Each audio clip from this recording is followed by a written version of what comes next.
Говорят уже сегодня, что Великобританию можно объявить мусульманской страной. За последние 30 лет мусульманское население увеличилось в 36 раз. Например, мусульман в Манчестере почти 16%, в Бирмингеме 22%, в Брэдфорде 25%.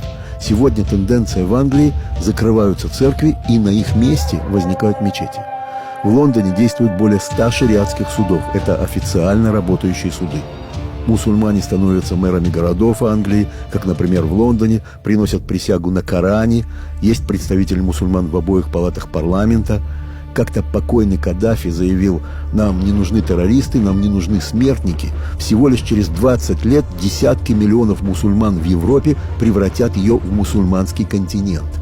Похоже, это и происходит в Великобритании. 66 миллионов населения Англии, из них 4 миллиона мусульмане.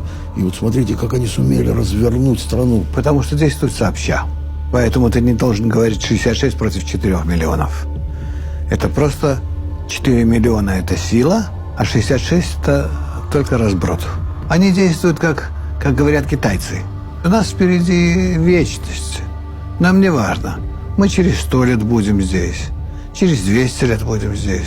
Мы действуем в масштабах вечности истории. Самый такой тихий, последний, скажем так, мусульманин, он понимает вообще глобальность задачи. У него это в Коране записано.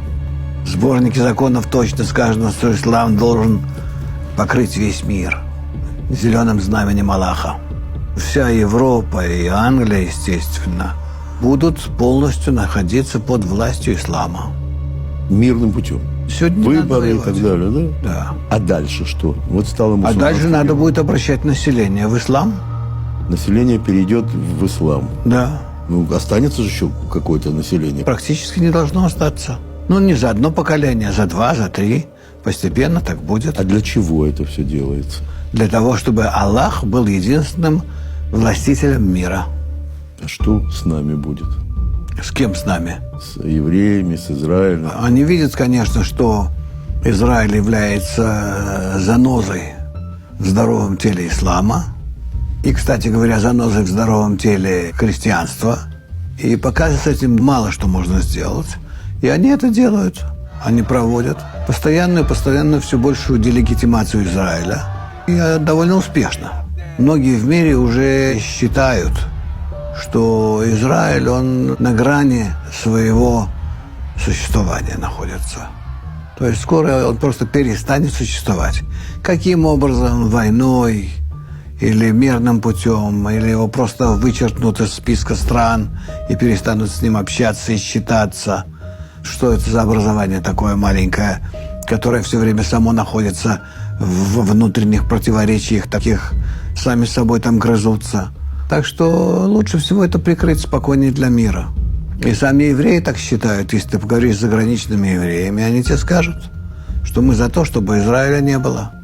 Тогда не будет проблемы у нас, потому что нас ассоциируют с этим государством. Надо просто рассосаться. Сколько там вас осталось? Это не проблема в сегодняшнем мире. И все. Возьмите, пока не поздно, ваши чемоданчики и езжайте на все стороны света. Тогда мой вопрос: что будет? Стоит мусульманский мир против Израиля. Что будет? Могут быть 2 выхода. Или мы действительно должны будем отсюда бежать, если успеем сбежать. Один вариант. И второй вариант. Если мы начнем переделывать себя, тогда весь мир изменит свое мнение о нас и начнут нас поддерживать. Потому как обнаружат в нас источник своего питания.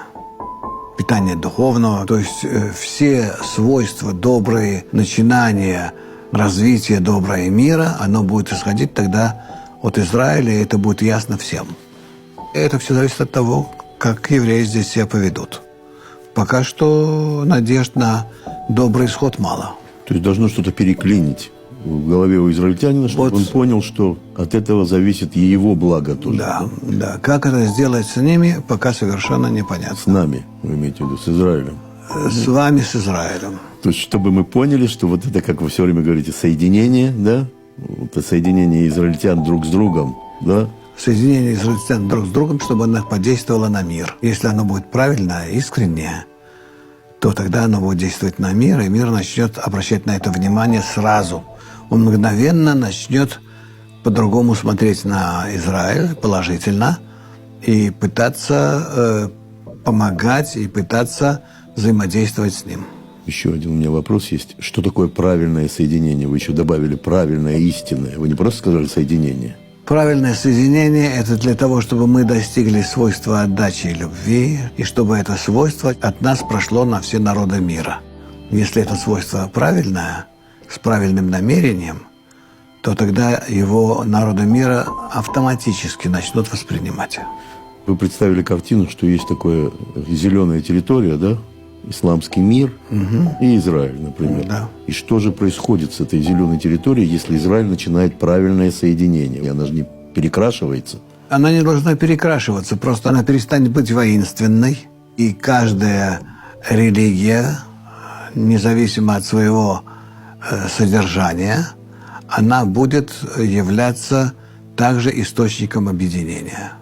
Не надо менять религии, надо людей менять. Тогда они будут трактовать и реализовывать эти религии в правильном виде. А правильная трактовка какая она? Только возлюби ближнего как себя. Для всех религий. Для всех.